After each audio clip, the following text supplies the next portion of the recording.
Hare Rama, Hare Rama, Rama Rama, Hare Hare, Hare Krishna, Hare Krishna, Krishna Krishna, Hare Hare, Hare Rama, Hare Rama, Rama Rama, Hare Hare. Hare Krishna, Krishna Krishna, Hare Hare, Hare Rama, Hare Rama, Rama Rama, Rama Rama, Hare Rama. Hare Krishna, Krishna Krishna, Hare Hare, Hare Rama, Hare Rama, Rama Rama, Hare Hare, Hare Krishna, Krishna Krishna, Hare Hare, Hare Rama, Hare Rama, Rama Rama, Hare Hare, Hare Krishna, Krishna Krishna, Hare Hare. Okay. Hare Krishna, extending a warm welcome to all of you, Swayam Prabha Mataji, Anisha Mataji, and Manas Prabhu. So let us start. Today we're doing chapter 5. I was expecting more devotees. I hope more devotees will join. No, I think they've started seeing the message now, Mataji. They'll join in due course. Let us start. Yeah, yes. So chapter 5 is basically very simple. It's a short heading. It's just called Karma Yoga. So we've already done in chapter 1, we looked at Arjuna Vishada Yoga. In chapter 2, we looked at Sankhya Yoga primarily. And then in chapter 3, we did chapter 3 is basically what is that? Karma Yoga actually. It's also Karma Yoga. Chapter 4 is transcendental knowledge. It's Jnana Karma Sannyasa Yoga. And chapter 5 is actually Karma Sannyasa Yoga. It's Karma Yoga or Karma Sannyasa Yoga. So we'll be discussing Karma along with Sannyasa in this chapter. So before proceeding, let's pay humble obeisances to the beautiful deities of Shri Shri Radha Govinda temple at ISKCON Mangalore, due to whose blessings Namnisha Das Prabhu was inspired to start this beautiful temple and start all these Zoom classes for all of us. The teachings are based on the teaching. Are you able to see the slides changing? Or are you still seeing the first slide? Hare Krishna. Seeing the Karma Yoga. It's still in the first slide. Okay. Yeah. Right. Karma Yoga. Okay, Mataji.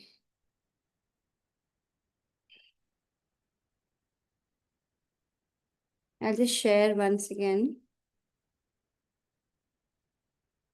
Now, can you tell me if you can see Srila Prabhupada on the screen? Yes, Mataji. Okay. And can you see the screen changing? Like, can you see now all the three of them? Or is it still in Prabhupada? We can see much. You can see the change in slide, no? All right. Thank you so much. Yes, ma'am. So let's express our gratitude and all glories to Founder Acharya, His Divine Grace, A.C. Bhakti Vedanta Swami Srila Prabhupada, His disciple, His Holiness Jayapataka Swami Guru Maharaj, and His disciple, the Temple President, His Grace Namnisha Das Prabhu. The pranam mantra actually Krishna Kumar Prabhu's wife Jayashree Mataji has already done, but we'll just do quickly the short one. Namo Vishnu Padaya Krishna Pristhaya Bhutale Srimate Bhakti Vedanta Swamin Iti Namine Namaste Saraswati Deve Gauravani Pracharine Nirvishesha Shunyavadi Pashatya Deshatarine ॐ अज्ञानतिमिरान्धस्य ज्ञानाञ्जनशलाकया चक्षुरुन्मीलितं येन तस्मै श्रीगुरवे नमः। श्रीचैतन्यमनोभीष्टं स्थापितं येन भूतले स्वयं रूपः कदा मह्यं ददाति स्वपदान्तिकं। वन्देऽहं श्रीगुरु श्रीयुतपदकमलं श्रीगुरुं वैष्णवं च श्रीरूपं सागरजातं सहगणरघुनाथान्वितं तं जीवं साद्वैतं सावधूतं परिजनसहितं कृष्णचैतन्यदेवं श्रीराधाकृष्णसहगणललिता श्रीविशाखान्वितं च। हे कृष्णा करुणा सिन्धु दीनबन्धु जगत्पते गोपेशा गोपिका कान्ता राधाकान्ता नमोऽस्तुते। तप्तकाञ्चन गौराङ्गी राधे वृन्दावनेश्वरी वृषभानुसुते देवी प्रणमामि हरिप्रिये। वाञ्छाकल्पतरुभ्यश्च कृपा सिन्धुभ्य एव च पतितानां पावनेभ्यो वैष्णवेभ्यो नमो नमः। जय श्री कृष्ण चैतन्य प्रभु नित्यानंदा श्री अद्वैत गदाधर श्रीवासादि गौर भक्त वृंद। हरे कृष्णा कृष्णा कृष्णा हरे हरे, हरे Ram Ram Ram Hare Hare. So it's only three of you, Swayambhava Mataji, Anisha Mataji, and Manas Prabhu. So I would like you to just share whatever you remember, and also please, raise your hand. Or without raising, also since we are a very small number, you can just unmute and speak. I don't think it will cause any confusion. So you can just unmute and speak whatever you remember from what we did in what you did with Chitra Mataji in chapter 4. There are basically 5 sections that you have covered in chapter 4. And the first section I think I had done, Evam Parampara Praptam. It was a history of Gita, where Krishna talks about how the Gita has been passed on through generations and it has to be following parampara. So he stresses the word parampara. It's a very important, crucial word because the Bhagavad Gita is taught in so many different circles in so many ways. You will even be amazed to know that when Krishna is saying Sarvadharman Parityajam Mam Ekam Sharanam Braja, it's so clearly he says, Mam, please surrender to me. And you will find so many Gita books and so many. I have heard a lecture of a good friend, devotee of mine, who's not in this ISKCON, and he was like, it doesn't actually, Krishna doesn't actually mean that surrender to me. Like, he's not saying surrender to Krishna. He's representing some nonsense. So there are so many people you will find, especially those who go by the Vedanta and philosophy and all that, they will, Mayavadis, they will not accept Krishna as God, and they will not even the straightforward meaning Sarvadharman Paritaja Mam Ekam Sharanam Vraja, they will twist it. They will say it doesn't actually mean Krishna. That is the kind of envy that is there in the hearts of most people. They cannot accept Krishna as the supreme person, although Krishna is saying clearly, like the president says, I am the president. And people say, no, he doesn't actually mean it. That's the kind of foolishness actually.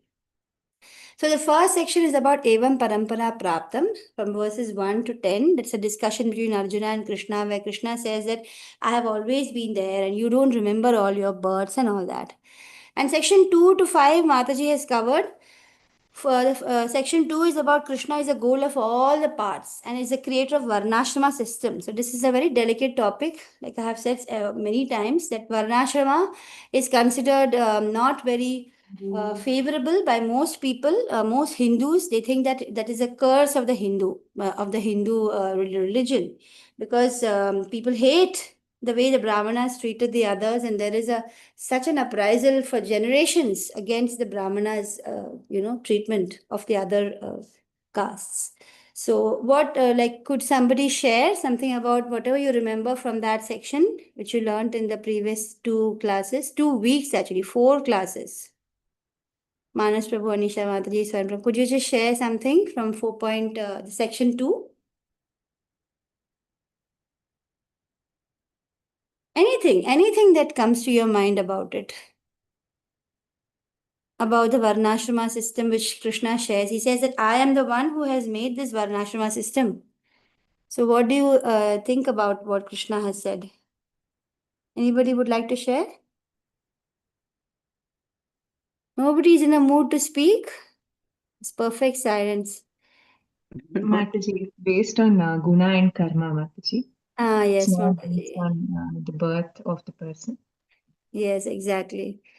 So that is a big mistake. First of all, people don't read and understand what Krishna has actually said. And of course, as predictable, because people are all lusty for material desires, so they will be twisting, the meanings, and they will not really, want to understand it the way Krishna clearly declares, guna karma. It's not based on birth at all. Then in section 3 is a main section of chapter 4 where he speaks about karmano hyapi bodhavyam. He speaks in detail about karma yoga. My favorite section, which I missed teaching and talking about, was about the different sacrifices. Jnana, Yajna, Parantapa. So there are so many, from 25 to 33, the verses are full of sacrifices. And then the summary of the transcendental knowledge from 34 to 42. Tad vidhi pranipatena. It's a very important verse which talks about how we should surrender to the Guru. Only when we surrender, then we get, the knowledge. Otherwise, it's not possible to get this transcendental knowledge. So we have to surrender.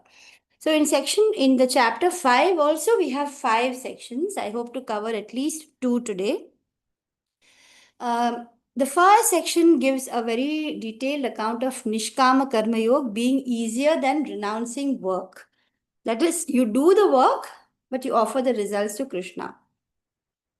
So actually, we have been listening to this in level 1, and even throughout the previous chapters also so far, and in future chapters, we hear the same thing coming again and again. Why is it being repeated so many times? The only reason is that we are in the Kali Yuga, and this, although we hear it so many times, our brains are not, intelligent enough to understand it. Even if it understands it, the words we may understand, but to actually apply it in our life and to actually internalize it, we need these repetitions. So this is being written for us, the people of Kali Yuga. That is why there is a constant repetition, so that it really, we understand it clearly. So Arjuna even keeps repeating this question in different wordings so that we understand this clearly. Then in section 2, from verses number 5.7 till 5.12, Krishna will explain how is it that we can perform a Nishkama Karma Yoga. And then in section 3, this is in chapter 5, this is my favorite section, where we understand that we are not the only doer of anything. I've always found this to be extremely, extremely, liberating to realize and to understand that whether something good happens or something bad happens, we are not the only doer. And those who think that they are only doer, they're either being too, thinking too much of themselves, thinking that they are the ones responsible. They're forgetting that without the Lord's sanction, it doesn't happen. And we also have the senses and so many things which have to come into play. So the 3 doers we will be seeing in this section of chapter 5, third section. Then we will see how the super soul and Krishna are one and the same, which will again in chapter 6 also in the beginning we'll be seeing. Actually, how, when we focus on the super soul within our hearts, what is the difference between super soul and the Lord Krishna? The super soul is Lord Krishna's expansion within our own hearts. Paramatma, that is super soul. Paramatma is super soul. And he is there within our hearts. So when we focus on him, we will get liberation because super soul is none other than Krishna himself. And the final section is, there's a little bit about Ashtanga Yoga because the next chapter is going to be about Dhyana Yoga or Ashtanga Yoga, also called Atma Samyama Yoga. So it's again a very beautiful chapter, chapter 6. And so before we go into chapter 6 in detail about Ashtanga Yoga or Dhyana Yoga or Atma Samyama Yoga, we have a brief introduction in 2 verses, which comes at the end of chapter 5, 27 and 28. And then we also have one more verse, 5.29, Bhoktaram Yajna Tapasa, which is the best and the moral lesson, the summary of this entire chapter. So, Nishkam, in the first section, Krishna is going to explain clearly that Nishkam Karma Yoga is actually easier than renouncing all work, which is actually not even possible. No one can ever stop doing work that Krishna has declared many, many times. So, Arjuna actually begins by asking whether renouncing work is superior or working with detachment is superior. What should we do? Should we renounce work altogether and just go into the forest and stop working and do meditation and jnana and all that, seeking jnana? Or should we work with detachment, that is with no attachments to the fruits? And Krishna is going to reply that both are equal. Even if you take sannyas, it's equal to offering all your work to Krishna. Why? It is same it's equal only because the goal is the same. But then he clearly explains that one of them is very, very difficult. He says that working with detachment is easier because we are embodied souls. We are, we are a soul within this body. And therefore, for us to just leave everything and walk out and go into the forest and become a sannyasi is not possible because our senses will continue craving for gratification. So we might pretend that we have renounced everything, but our mind will not allow us to renounce. Our senses will not allow us to renounce everything. We will keep seeking sense gratification.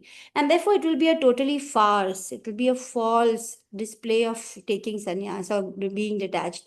And therefore, a person who actually takes that path has to struggle harder and much longer to understand Krishna. Whereas someone who simply gives off his, offers whatever he does to Krishna, and is able to, have no attachment for the results. That is called nishkam. Kam means attachment, no attachment to the results. And he's working with complete heart and soul, and he's offering whatever he does to Krishna. That is easier.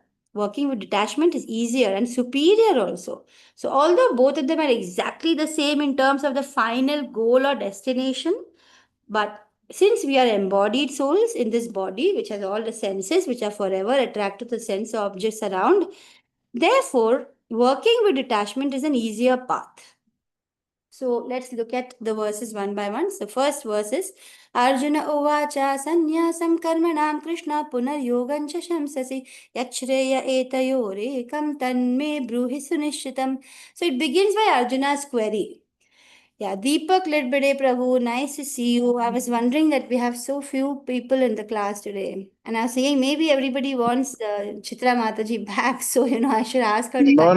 No, Mataji, thank you. I joined late because I was not at home right now. Okay. I went to buy something from market, so I came just now. Okay, Prabhuji. Thank you so much for joining in. So, Thank you. we have just begun actually. We had the shloka recitation by Jai Shri Mataji and also some kirtan, and then we just began now. I just summarized chapter 4 and now we're starting with the first verse. In the first verse, what Arjuna is asking is that, you appear to be confusing me. He says that first of all, you have asked me to renounce work. Why does he think like that? Because Arjuna is, just like many people in this world think that if Krishna is saying that focus on jnana and think about Krishna, try to analyze what is real and what is unreal, and then when he's saying that, Arjuna thinks that you cannot do that without renouncing work. You can't sit and meditate upon what is the right, right and wrong, what is good, what is real, what is unreal, what is ultimate truth, along with doing work. So he says, actually, you're asking to renounce work. And then again, you're saying work with devotion or give up all the results. So he's again asking, Tanme bruhi su nishitam. So please, Tanme means to me, bruhi means tell. So nishitam means with definite, being very sure. Like, don't make me confused. Yach shreya. Shreya means greater, more, which is more auspicious. Etayor ekam. Etayor means of the two. Ekam means one. Of the two, tell me which is the one which is Shreya, more, better for me to follow. So that is what Arjuna is, chapter 5 begins with Arjuna again asking. Already in chapter 3 also he asked the same kind of question. Again he's asking because, Krishna wants to make it very clear to Kali Yuga people that renunciation is not the answer to this life. You have to work. You just have to offer the results, and that is a better option. Not that the other option is going to be a failure. You can renounce everything and go and sit and try to be a sannyasi, but it's going to be very, very difficult because we are embodied souls. So let us trace now. This Namsha Prabhu has made these slides really beautifully. He has traced back to all those verses which are explaining to us about both these options, which is, either leaving everything and going, or being there and working and continuing to do everything you're doing, but offering the results, which is nishkam karma. So when Arjuna had this doubt about compassion, that is when Arjuna was feeling, oh my God, I can't go and kill my own cousins and my own guru and my own grandsire, how do you expect me to kill them? So he's feeling so much of compassion for them. That is because he is suffering from the skin disease. That is, he's basically not able to think higher. That is, we are all supposed to just be instruments of the Lord and not put our own pleasures or what we think is good and bad in between. We should be able to always connect, be in yoga with what the Supreme Lord wants and do that. So he had fallen for some time. It was Krishna's plan for him to give us the Bhagavad Gita through Arjuna's questions. So 2.11 to 30, Krishna answers the question about Arjuna seeking, understanding about how can he ask me, Krishna asked me to fight this battle when all my near and dear ones are on the opposite side, and I feel I'm full of compassion for them. And then in answer, he gives the jnana. What jnana does he give? You can, if you remember, 2.11 to 30 are entirely based on description of the soul. So, for example, 2.11 begins where Krishna starts answering by saying, Ashochanyanva shochasvam prajna vadamsha bhashase gata suna gata sunsha nanu shochanti pandita. So he says that a wise person, nanu shochanta pandita means wise person, doesn't worry about gata sun, na gata sun, about somebody who is no more there or somebody who is there also. For both, a wise person will not grieve. Ashocha nanva, something which is not worthy of thinking. Ashocha, something which is not worthy of shochana, thinking. Nanva shochastvam. You tvam is you. You are sitting and thinking about something which you need not actually think so much. Prajnavadam shabhashase. And you think you're talking as if you're so super learned and all that. So he's actually mocking. Krishna is mocking him. And then he says, Natvevaham jatu nasam natvam neme janadapa nachaiva na bhavishyama sarve vayamata param. Which means Natvevaham jatu nasam. You also were, there was never a time when you were not there. And all these people who are, you can see as your relatives, your friends, your uncles, aunties, and you're feeling so close, there was never a time when they were not there. Even before their birth, they were there in some other forms. You were also there in some other forms. Na chaiva na bhavishyama. Even in future, it's not that just because you're going to put an end to someone, he is gone forever. He is still going to be there. Sarve vayamata param. And they are always going to be there. Yes, Deepak Prabhu, you want to ask something or you want to add something? Mataji, I want to ask something actually. Yes, Prabhu. Right now, which slide is going on? You're not able to see the slides change still. This is showing chapter 2 and compassion and jnana. I'm not displaying all the verses, Prabhu. Okay, because on the slide it is just written chapter 2, compassion, Jnana 2.11 till Yes. 30. Yes, that is only the slide, Prabhu. That is only, I am just, having the Gita with me and I'm Okay. trying to look at the verses 11 to 30. They're not there on the slides. I thought there is something More like only. a malfunction of the. It happens so many times. Yeah. Thank you so much for clarifying, Prabhu. Yeah, that is Yeah. only the slide. You're seeing the right slide only. Okay. I'm just reading out from the Gita that, how Krishna is talking about the soul from 11, 2.11, to 30. He's talking about how the soul is eternal and he's giving a jnana just to counter the point which Arjuna makes about compassion. So he's saying there's no need for compassion. Why? Because in 2.13, Krishna says, Dehinosmin yatha dehe kaumaram yauvanam jara. That means Dehinosmin yatha dehe. Just as within the same body, if you go back and think, actually for me, I always tell my children, when I look at the photos when my children were little babies, now they're big now. They're both my children are big. One is working, one is doing MSc. Now the childhood photos seem as if another birth only. I can't even remember clearly the days when they were babies and I used to take care. It's like a totally different life. So, that is how, just as we pass from one stage to the other, that maybe your school days, if you think about your school days, it's like so far distant. It's like, who was I? I was somebody else only totally. So much we keep changing. Similarly, when the body becomes, really old and cannot keep the soul and body together anymore, we'll just go and take another body. It's just like how we are passing from all these different stages. So there's no need to feel so upset and there's no need to feel so upset. So this whole up to 31, it's up to 30, Krishna is explaining in so many ways. They're all very beautiful verses. They talk about Sankhya Yoga.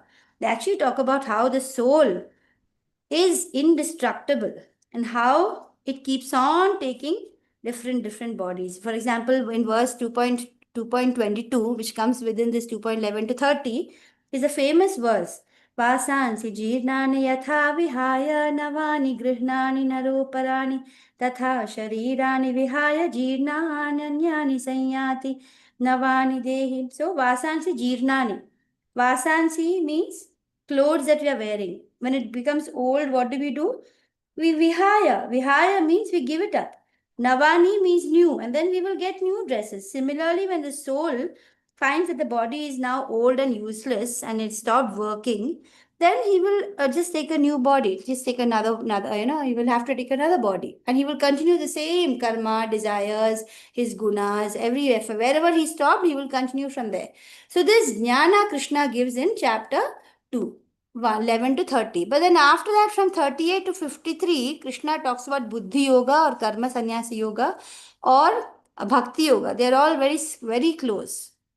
So he talks when Arjuna is saying that, oh my God, I'm going to incur sinful results. I'm going to have, just by killing all these people for the sake of kingdom, I'm going to incur sin. And then Krishna, in answer, he says that you're not going to get any sin at all, because whatever you're doing with Buddhi Yoga, your mind attached to Krishna, and you're doing, first of all, when you're chanting and your mind is attached to Krishna, you cannot do anything that is wrong. So you will, since you are in yoga, that is in connection with God, you will be guided by God, and whatever you do, whether it appears wrong to the outer world, someone may think, oh my God, how can Arjuna go and kill his teacher? Or how can he stand against his own grandfather? But that is the right thing to do, because Krishna is telling him to do that. And he is in yoga with Krishna's thought, and Krishna is God. So Krishna says there is no sinful reaction in going and going that. And then after saying all these things in chapter 2, in chapter 3, while explaining to Arjuna's answer also, Krishna says in 3.17 very clearly that if you have, reached a stage in your life where you are able to become an Atmaram. What is an Atmaram? An Atmaram is someone who is able to take pleasure in himself and whose human life is one of self-realization. That means he has already realized himself and he's so satisfied. Actually, once we realize that we are a soul, then we will automatically suddenly find immense, pleasure. So we have not reached that stage. That's why we're not experiencing the pleasure now. Once you start chanting and you start connecting with God and you realize you're a soul, you're part and parcel of the same super soul who has so much of, so many wonderful qualities. We also have the same qualities, just in a small degree. That's it. So, and what is our duty? It is to serve Him. And once we understand that, nothing which happens in this material life world, whether it is a good news or a bad news, you lost a job, somebody has you have lost somebody dear to you, or something really terrible has happened, even that you will be able to take it as a message from Krishna, as a maybe your own karma phala, and you will be able to accept it very gracefully. And so when you realize that you're a soul on a journey, and your aim is to realize that you should achieve love for Krishna, that is the ultimate goal, is to understand Krishna, understand who is he, and understand that everything that's happening is temporary. This world is a dukkhalayam ashashvatam. And then you will find this total highly, pleasure in just being in the self. And only when you reach that super high state, then you will actually find in your life that there will be no duty particularly. Krishna, and even in the Bhagavatam, in so many places it is said that those who are chanting and those who are able to offer everything they do to Krishna, and those who have realized themselves, for them there is no need to do any of these things for the ancestors, and because all the rinas go. If you all are listening to Namishra Das Prabhu classes on Bhagavatam, even in those classes he has said several times that all these debts which karmi people have, right? They have all these different kinds of debts: the debt to nature, the debt to their parents, the debt to their grandparents and ancestors, all these, debt to teachers, all these debts. Different kinds of debt means loan, right? We are karzi, we have taken things from them and we need to return. But the moment you take to Krishna consciousness, which is the highest goal in life, immediately all the different kinds of duties and obligations actually disappear.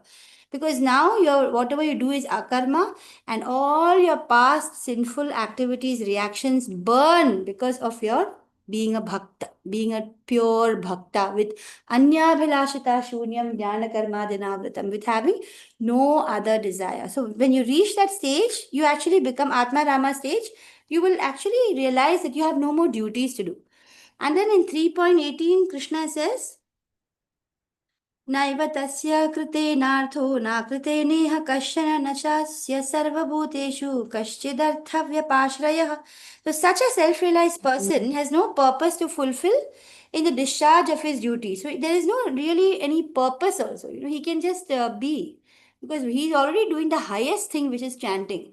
And there is no reason for him to do any work. But still, he will continue performing it. It's not that he will stop, but he will actually have no reason. He's like so detached. He's like so full of love for Krishna. And he sees Krishna in everything and everyone. And he's already an Atma Ram. So he can just sit and do nothing. It's fine. But then he will just continue doing, because he just does it also as an offering. And so there'll be, even he will find, in such a person in life gradually, when you become like that, life will put you to such a circumstance that you will not need to depend on any other living being. For example, if you look at these different pure devotees like Namrata Das Prabhu, like they just give up everything. They don't even feel the need to marry, and they just don't have any desire for any sense gratification. They just dedicate their entire life to Krishna and to his service, and they are already super blissful. They are self-realized, they take pleasure in themselves, they are Atma Ramas. So then they don't need to do, and they don't need to depend on anything. Things will just come to them. It will just happen. And then we say, oh my God, look at these people in ISKCON. They're enjoying, they're living in such, beautiful palace-like temples and having the best of food and everything. How? Because Krishna is providing for them. They have no duty to do. They are doing the highest duty of serving Krishna, which is the ultimate goal. So these two verses, 3.17 and 3.18, clearly make it very confusing to a normal person. Like somebody who is just like that listening, they may think, what is Krishna saying? He's saying do work, and then he's saying that when you become self-realized, you will not have any work to do. So why should I work? In that case, I'm realized I don't need to work. So, and then in 4.33, Krishna is saying that, O chastiser of enemy, the sacrifice performed in knowledge is better than mere sacrifice of possession. So, once you're in knowledge, the sacrifice you perform, that is better. All sacrifices will end in transcendental knowledge. So, he's saying, anyway, all sacrifices will end in transcendental knowledge. So, why should I not just go into sannyas and try to get the knowledge? And 4.42, Krishna says, again, he goes back and says that now that all your doubts are cleared, pick up the weapon of this knowledge and stand up and fight. So that's why Arjuna says you have been saying all contradictory statements. Like in chapter 2, you started off by giving me all the jnana about the soul, and then you said do work, renounce the fruit, and then Arjuna is confused. In chapter 3, you found that he is confused. And then again, Krishna is saying in chapter 3 that you renounce and you can do Nishkama Karma Yoga. And he says that it is better. And when Arjuna is asking, what should I do? What does Krishna say? He says that karma through jnana is better. And he talks about action and inaction, inaction and action. If you remember, there was a verse like that. And therefore, he has again glorified transcendental knowledge. So Arjuna is always confusing transcendental knowledge of jnana to be just sitting in one corner and meditating, like how many people even now believe. Even yesterday's class, I think Namrata Das Prabhu was talking about how Srila Prabhupada used to mock at this whole movement which some people used to start called transcendental meditation, where you just sit and meditate on nothing. There is no wisdom, there is no sharing of knowledge, no understanding about karma or prakriti or gunas or Krishna being the highest personality or us being the soul. Just sit and meditate on void, and they call it transcendental meditation. So Arjuna is also thinking that to get knowledge, you just have to sit and meditate and take up sannyas. So he is thoroughly confused. And then he's saying stand up and fight at the end. So this is the reason why at chapter 5, we find that Arjuna begins by expressing his confusion. So all of us, what are we doing? Every day we are making plans for our future. Oh, what's going to happen next? What's going to happen next? And whatever thoughts we are constantly having, that will become into actions. So, oh, I'm worried about this, I'm worried about, so let me do this. And then your actions will be exactly following whatever your thoughts are. And whatever you go on doing, oh, I'm worried, so I got to do this. Oh, there's no money for my future, I have to earn more. Oh, so many things you will be worried about. And you will do your actions constantly only based on all your worries. And then because you're repeatedly acting based on your worries, those worrisome, anxious filled activities will become your habits. And then when you make a habit of getting worried about something and then running and doing something based on that, that will become your character. Totally anxious kind of a person all the time in Rajogun and Tamogun. Either you're in Tamogun or you're in Rajogun, passionate about something, some achievement. And then your character, which is based out of Rajoguna and Tamoguna, that will determine your destiny, where you have to sit and slog it out. You will be put into a position in this world where you have to work like a mad person, because that is what you have developed. You have been constantly making plans without surrendering to Krishna's plan. And you have been working, you have done activities based on that. You've made your habits and your character, and therefore your destiny is to sit and slog. That is why you're having to work. And how will you take steps in the right direction is now going to be explained in the 5th chapter in greater detail to clear Arjuna's confusion. So there are steps which lead to further entanglement. If you're going to take some steps, which are related to doing work, which you have to do anyway, it's going to lead you to further entanglement in this world of repeated birth and death, dukkhalayam ashashvatam, and it's going to make it a very complex world.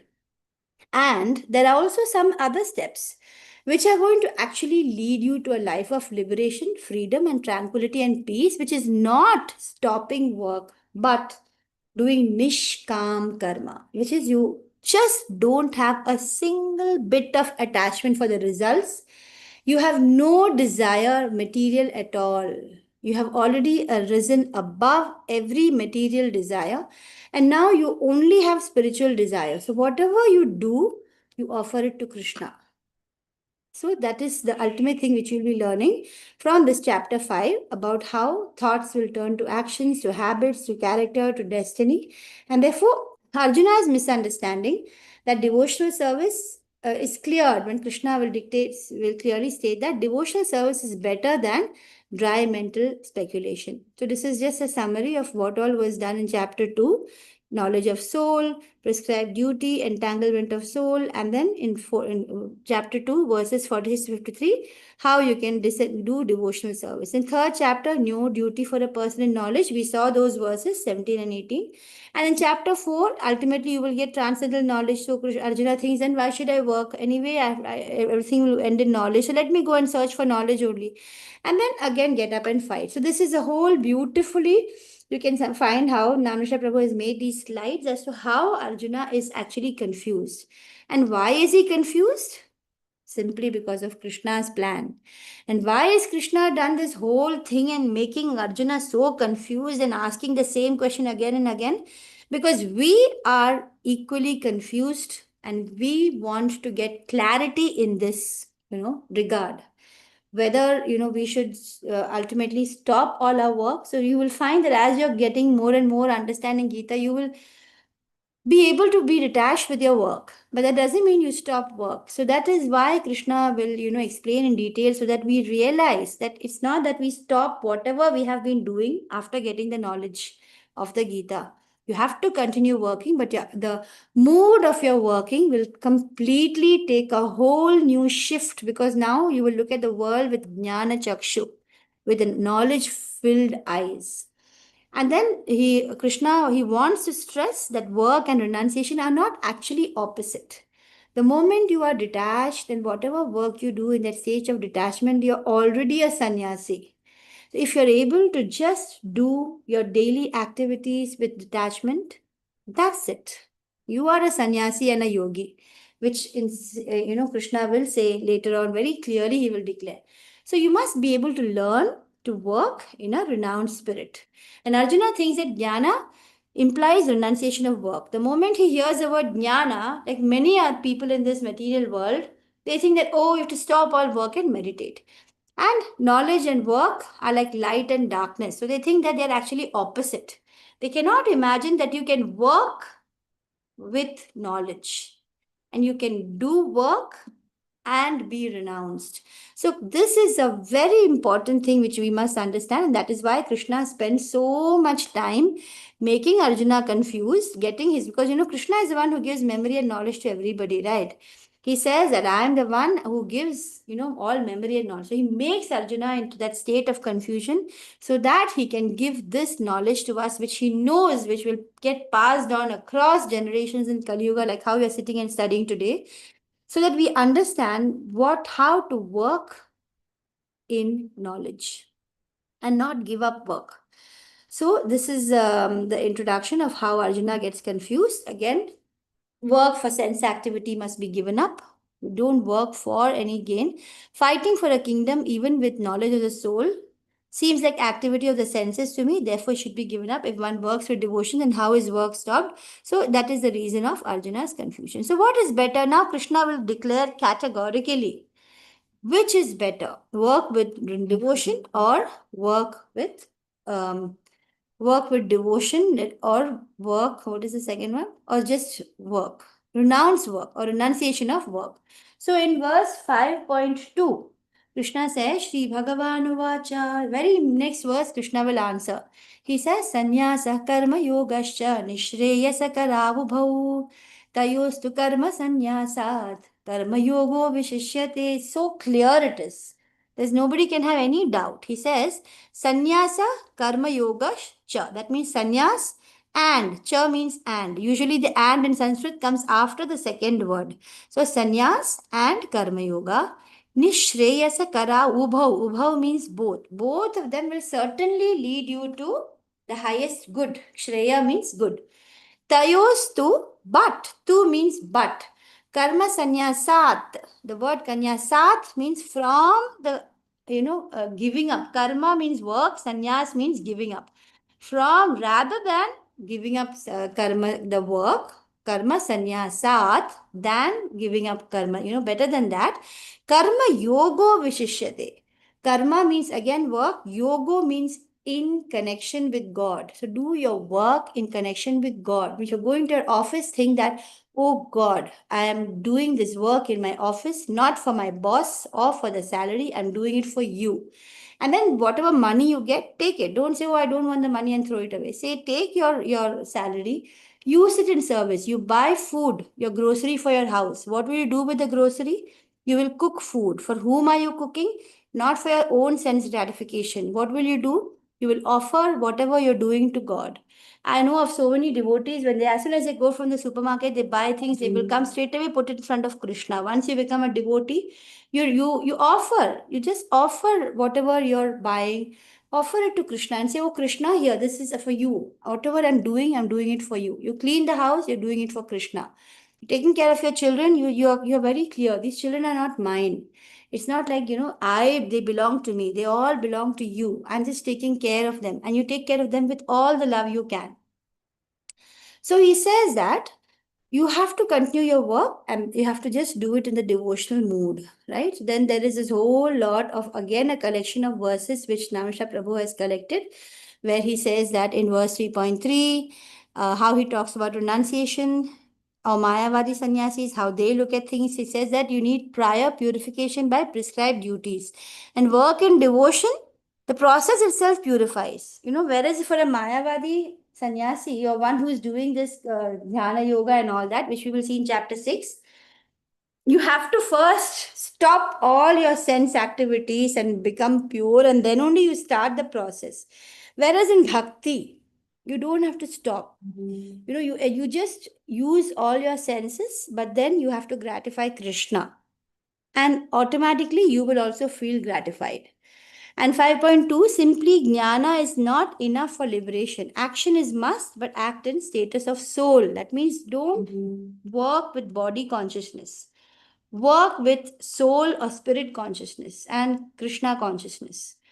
And then in Mayavadi or renunciation, those who become sannyas, when they just go out, what will happen? The possibility of them to fall is more because they are forcefully stopping all their senses. Whereas their senses will, as soon as it comes in contact with a sense object or it sees a sense object, it will feel extremely disturbed.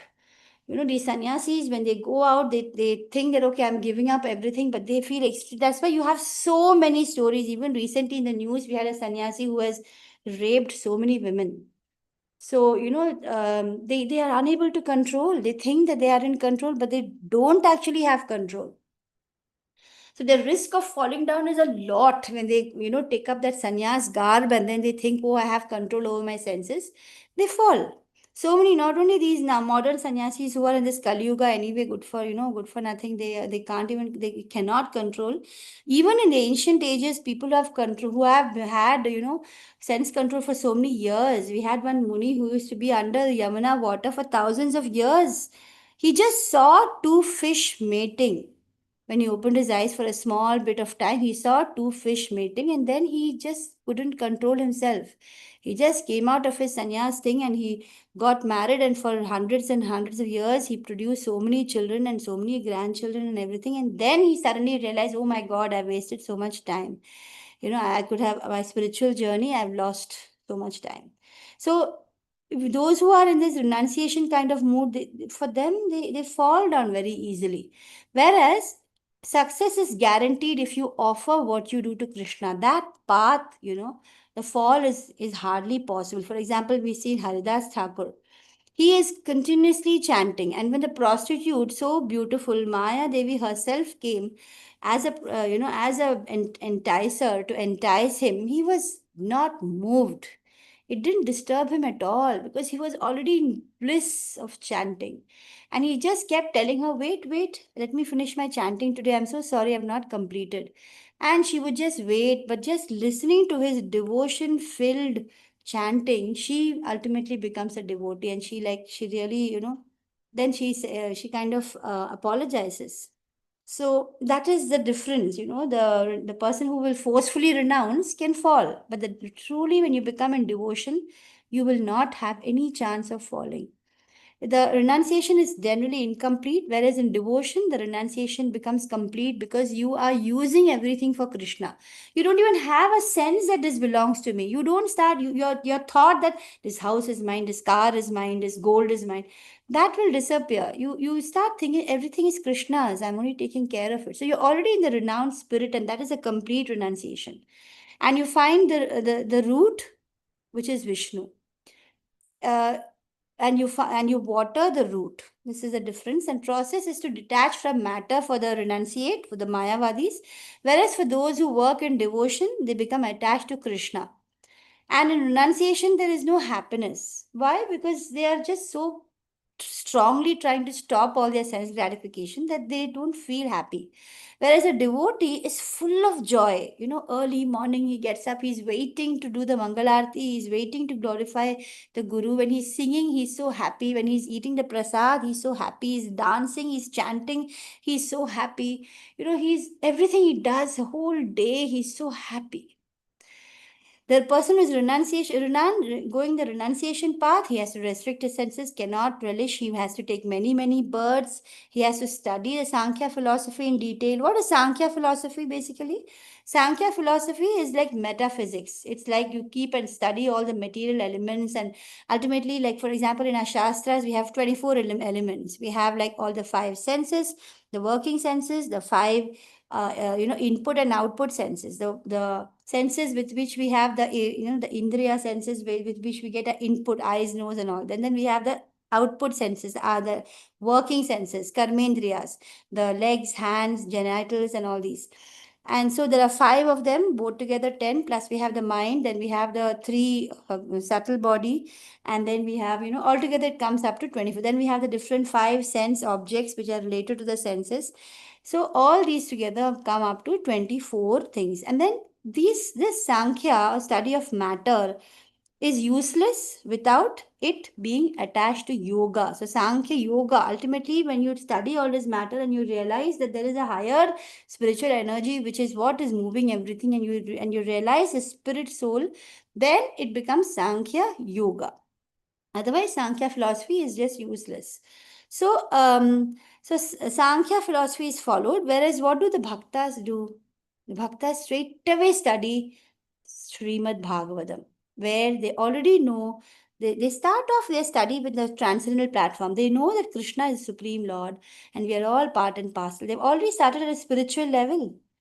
So, whereas the renunciates are studying all this Vedanta Sutra by Shankaracharya, Sharirika Bhasha, and Sankhya philosophy and all that, and they will fall down to philanthropic and altruistic activity. So, they may just be basically thinking that, oh, Jan Seva is what is that? God Seva. There's a word for that. They think that is the highest. So, then they will just not be able to do the higher, things, duties which we can do in this world, which is spreading Krishna consciousness. There's nothing greater than spreading Krishna consciousness or Krishna Gita's knowledge. All other work, you may feed some people, you may give some clothes to some people, you may give education, you may build hospitals, but higher than all this is actually spreading Krishna consciousness, because then everything else, all the other issues in the world will reduce. So now it's already 10 and I've only come to 5.3. In 5.3, Krishna is saying, Neya sanitya sanyasi yona dveshti na kankshati nirdvandvo hi mahabaho sukham bandhat pramuchyate. So what does he say?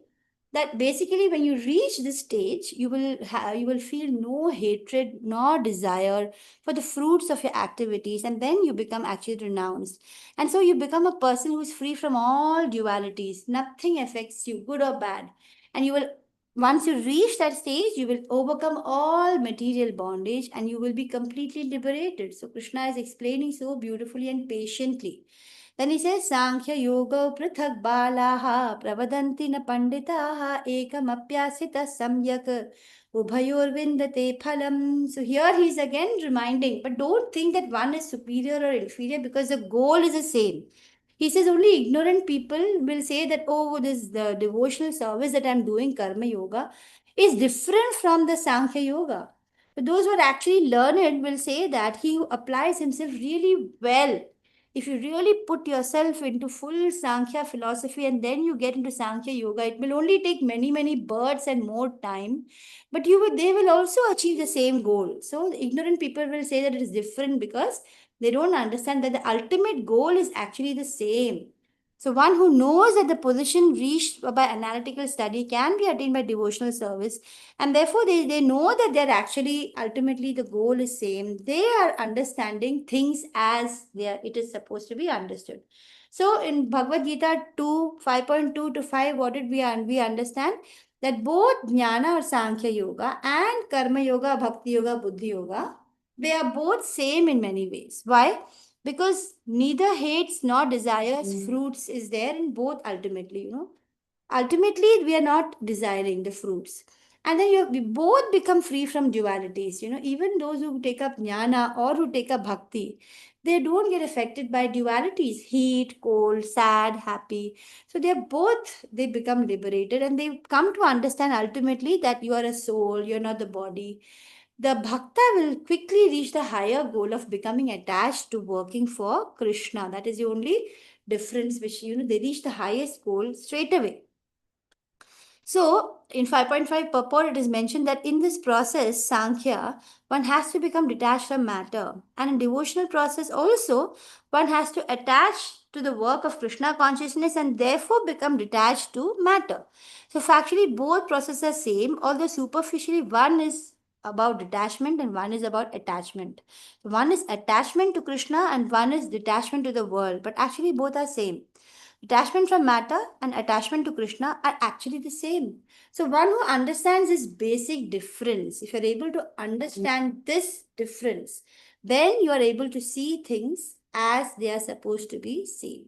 So, I think we can end the class tomorrow. We will start off with 5.6. Sanyasastu mahabaho dukhamap aptuma yogatah yoga yukto munir brahma nachirena adhigachati.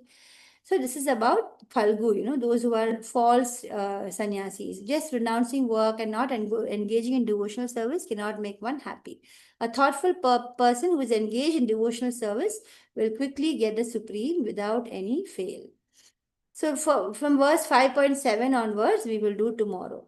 Okay, is that okay? Shall we stop today? Vancha kalpatarubhyascha kripa sindhubhya patitanam pavanebhyo vaishnavebhyo namo namaha. Anandakoti Vaishnav Vrinda ki jai. So Hare now, Krishna Mataji, gentle reminder for filling up the attendance, please.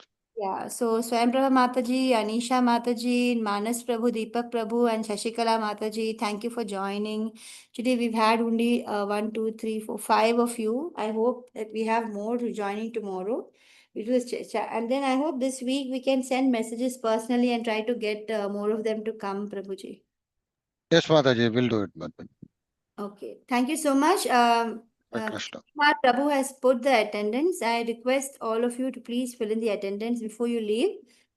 We shall continue from the section 2 of chapter 5 tomorrow. And please, if you have any doubts, today I'm not keeping time for doubts and for discussions. But if you have anything, please reflect about it and bring it up tomorrow. Hare Krishna, everybody. Thank you so much. Hare Krishna Mataji. Hare Thank Krishna you. Mataji. Thank you very much. Thank you very much, Mataji. Hare Krishna. Thank you, everybody. I hope you fill the attendance. I'm closing the class.